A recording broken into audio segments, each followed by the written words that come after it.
You know, there's an old saying that I have used quite often, but it bears repeating. Give a man a fish, you feed him for a day. You teach a man how to fish, and you feed him for a lifetime.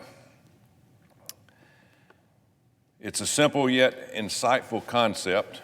Human beings often like things to be easy. It's just in our nature, but the reward for easy is very short-lived. Sometimes if you don't earn it, you don't understand it. If we work hard and challenge ourselves to improve, we reap the benefits for much longer. That is the American way. I'd tell this to my players over the years that I coached, but lessons learned that are applied to the football field also apply in life. This country owes you one thing, an opportunity. Sometimes people just need to be shown where that opportunity is at and encouraged to take it. And that's what everyone in this body should be focused on doing, opening doors for opportunity for the people of this country. President Biden seems determined to close those doors of opportunity by creating, it looks like, a future massive entitlement state. My Republican colleagues and I have talked a lot about the reckless tax and spend plan and the cost of that plan on American families. We're seeing rising inflation, which means dollars from your paycheck are not going as far. We're seeing costs rise on everyday goods that families need, food, gas, diapers, you name it, it's going up. This is a direct result of untargeted spending this year as we're trying to recover from a pandemic, the worst time in the world to be throwing government money at a pandemic. And now our Democratic colleagues looks like wants to spend $3.5 trillion more after spending $1.9 trillion back in February. And what gets talked about less than cost of this spending is the social and societal cost of all these new and expanded programs. While it may not be easy to see or measure, it's no less important. And that's what I want to talk about today. Let's remember how this started and how we got here. It started with President Biden's announcing two plans, great names. First was the American Family Plan, and then there was American Jobs Plan. Despite their confusing similar names on the face, they don't sound that bad. I'm for American families, and I'm for American jobs. But these plans are not about American families or American jobs. They're full of progressive items that can only pass the Senate through a reconciliation process. There won't be any Republicans that will vote for this. And Democrats know this. So now, here we are. With our colleagues stuffing the worst parts of President Biden's agenda, I'm talking about the most progressive items that only appease to the far left of their base into their latest package. And all of President Biden's progressive programs cost money, lots and lots of money. And they're going to pay for them with your taxpayer dollars, not the government dollars, taxpayer dollars. A lot of my colleagues have expressed concern with the Democrats' reckless tax and spend spree, but they aren't the only ones sounding the alarm. Folks back home have started to take notice, and there's a lot more collective wisdom among the folks back home than there have been here lately in Washington, D.C. So I brought a couple of letters with me today. These are folks from Alabama who wrote to me about their concerns with President Biden's massive spending plan. Here's what James Merrill from Huntsville, Alabama, wrote to me. I have been studying this atrocious Biden America's Family Plan, and it is clear that not only is the cost staggering, the implications of all the rules that will go with it will terribly impact all family life and our freedoms to manage our lives. It blatantly makes the middle class dependent on the government. Cradle to grave, a clear path to socialism. James, you are exactly right. And Rosa Hill in Birmingham, Alabama, had this to say: I have just listened to President Biden, and the ideas are ridiculous. We should be helping each other, not the government getting involved. Ms. Hill makes an important point. Much of this work can and should be done by our neighbors, and churches, and people in the communities. The problem is we've been conditioned to wait for the government to do the hard work of helping the less fortunate for us rather than doing it ourselves. Half a century ago, President Lyndon Johnson launched the war on poverty.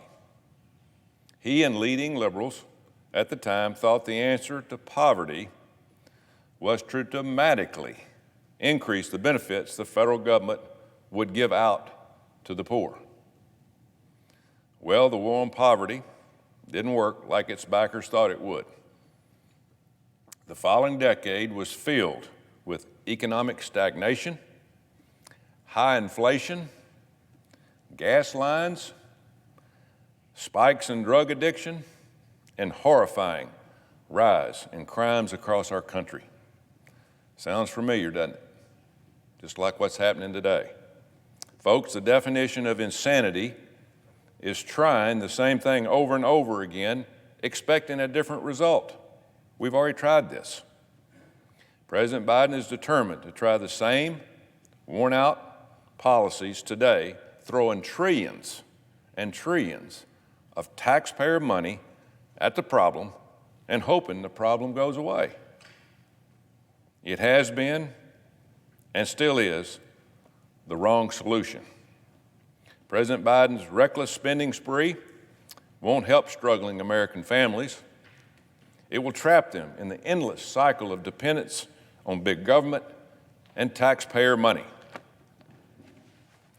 Just take a look at what President Biden has proposed in his Americans Family Plan. Government subsidized child care, free preschool, free community college, free. That seems to be the slogan of this administration. Of course, we all know that there's no such thing as free in this country.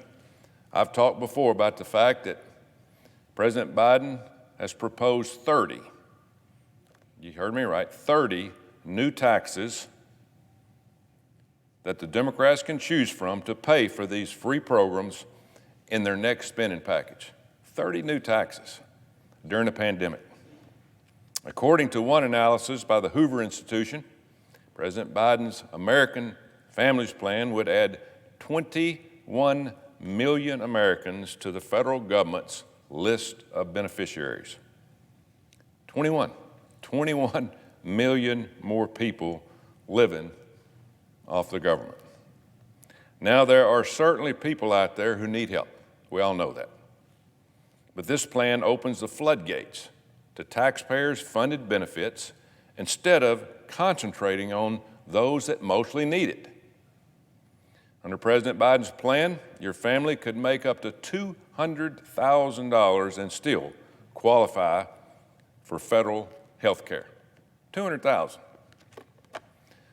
We don't have to comb through the history books for examples on how these progressive policies fail. We don't have to look far. Just look at what we've done here recently in the insistence on keeping unemployment benefits historically high. My Republican colleagues and I have spoken about how these misguided benefits essentially paid people not to work, destroying small businesses all over the country. And our economy's progress has gone down as we try to recover from this pandemic. Republican governors across the country recognized the problem and decided to cut out the overly generous benefits months ago. Folks who needed help would get it, but they wouldn't be paid to sit at home, and then they wouldn't be sitting home when they could have been working at jobs that would help their families. Just about every Democrat governor has insisted on keeping these benefits. Now, what does that tell you? Insisting on keeping the benefits and not keeping the benefits. We've made some terrible decisions just in a short period of time. Well, we can already see the results of what's happening with these benefits. According to the monthly data from the Bureau of Labor Statistics, states that cut the federal expanded benefit are closer to returning to pre-pandemic employment levels than the states that kept it. 13 of the top 15 states with the best unemployment numbers have all ended their federal expanded unemployment insurance. Why don't we learn from this misguided policy and not repeat it by spending money on bad outcomes? We seem to continue to do that every time we turn around. The reckless tax and spend spree to advance President Biden's progressive agenda isn't just unaffordable, it's un-American. The United States was founded on the ideas of personal liberty and self-reliance. Make you feel good about yourself, earning your own way. Not government handouts, best known as socialism. Since our founding, people have flocked to the United States because of the opportunity it gives citizens to succeed, not because of cushy government handouts, because our society valued and values hard work, grit, and determination more than the countries most of these folks have left behind. Again, this country owes you one thing, and that's an opportunity to succeed through education and hard work. Democrats want you to believe that you can only succeed with the government's help. Republicans believe in self-reliance, that you have within you God-given skills and potential to work hard and succeed. You have that. That's what this country gives you, which is why President Biden's reckless spending spree and expansion of government programs is so disappointing. The President and Democrats think success is measured by how much taxpayer money the government can spend.